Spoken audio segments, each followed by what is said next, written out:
Very common investor question.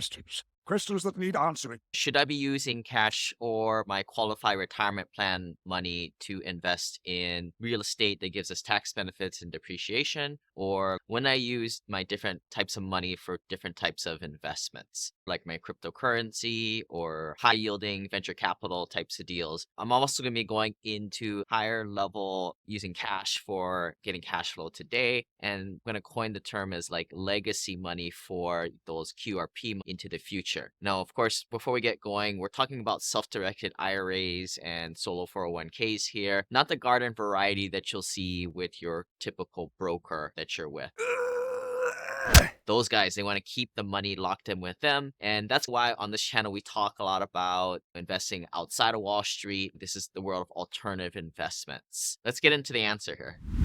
With real estate, especially if you're on the equity side, you have a share of the depreciation. And that's one of the big reasons why we like real estate so much. When you invest cash, you get those depreciation passive losses on your personal taxes. But when you're investing in something outside of real estate, call it a venture capital or life settlement, stocks, bond, mutual funds, another one would be like crypto. No tax benefits in any of these types of things. Ideally, you want to use a self-directed IRA, a Roth IRA, Solo 401K, or QRPs or qualified retirement plan money. There are advantages of using these types of accounts, especially for these types of asset classes. So make sure you use the right vehicles for the right type of investment. The other thing, it's not 100% absolute, but just another consideration is use these QRP accounts for high volatility or more asymmetric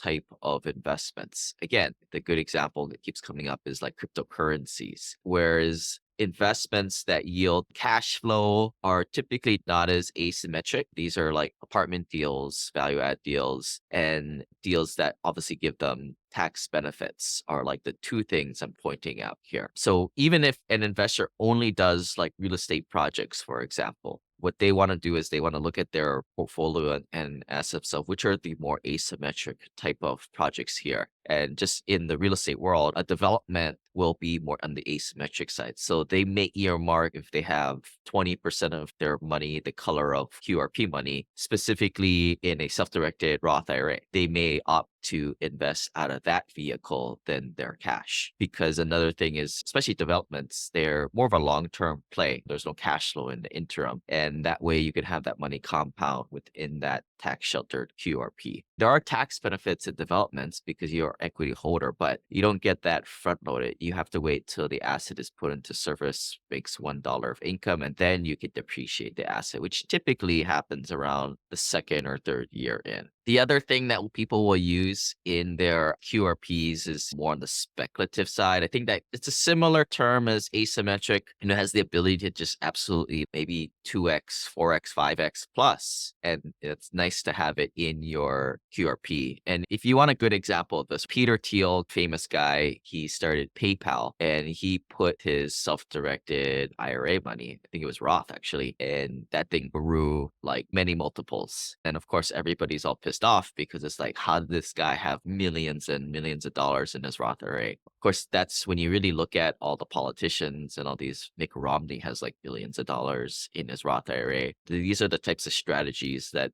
these people are doing. I fear you're underestimating the sneakiness, sir.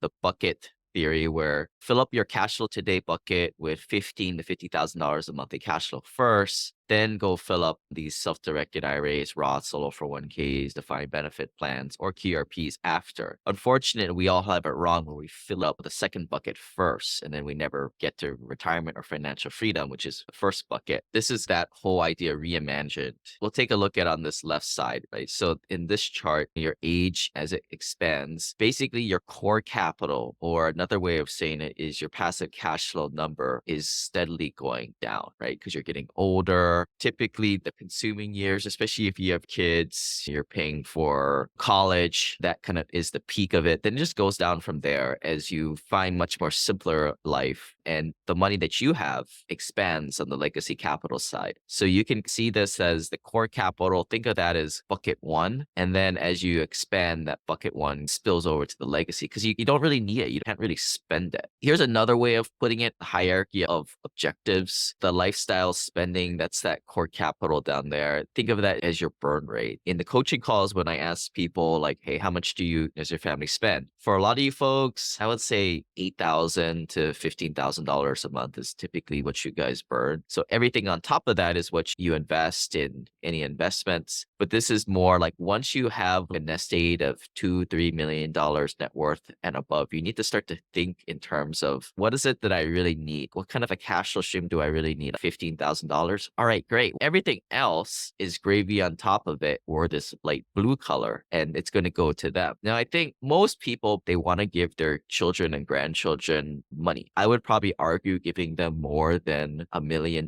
per person might be more of a disadvantage than anything. Specifically speaking, you spoil them at that point. But say you gave them $2 million each. After that, it's really surplus capital here. And this is where some people, if they have enough, they'll start new ventures. They'll put multiple 6-7 figures to charity. And this is your wine budget right here. But you want to start to put this light color blue into this second category of vehicle investments, which is the yellow bucket, which is these QRPs. If you follow what I'm putting here, it makes sense to fill up these QRPs after you get your oxygen mask on here and have 15 plus of monthly cash flow first, because you invest cash, you get the tax benefits of investing the cash now to lower and manipulate your adjusted gross income how you want. Once you hit that threshold, call it typically $3-4 million net worth, that's when you start to fill up that second bucket and go after this other things here. Wow,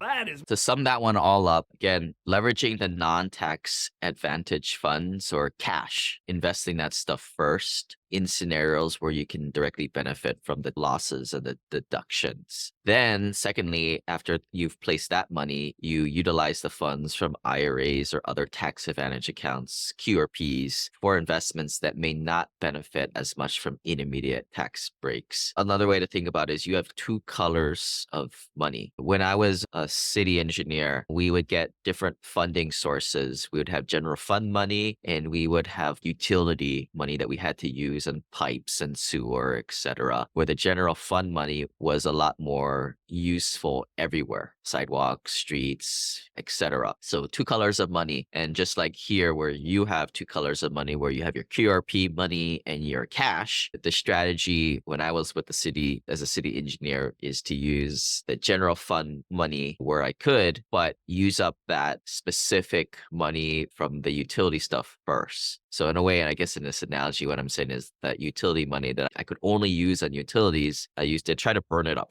first, where the general fund money, it was a little bit more flexible. So I held that second. Maybe think of it more like a wild card if you're playing like a card game. We have just one trump card left, Robin. Your IRA money, try and use that up first or get it out of there. I pulled the goalie on my IRA funds and Roth IRA funds early.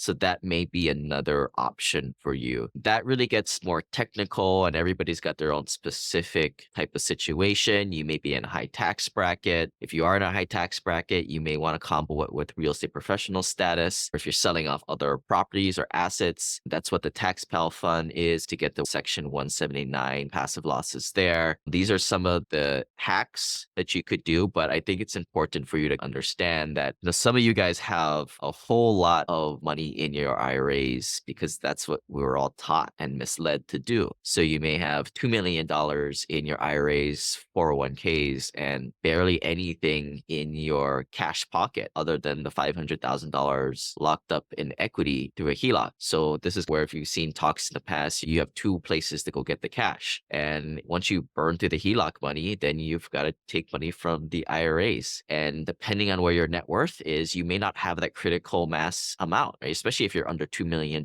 net worth, then you may have to start deploying the QRP accounts to cash. to get it effectively moved that way. So you get the tax benefits that way because your income is high. Again, so many permutations, commutations. I would suggest checking out the coaching calls because we just run through so many different scenarios there for the cheap, easy, free option. If you guys want to come on these future podcasts anonymously, we can feature you there and you can get some free advice. Unfortunately, what most people do is they say, well, I had so much money in my 401k and I've done it so long that I'm just going to keep doing the status quo. And I'm like, all right, whatever. Cool, man. Never give up. Unless you get around other high net worth accredited investors doing this stuff, you don't see the power of it, especially when it starts to go 4, 5, 7, 10 years into the future.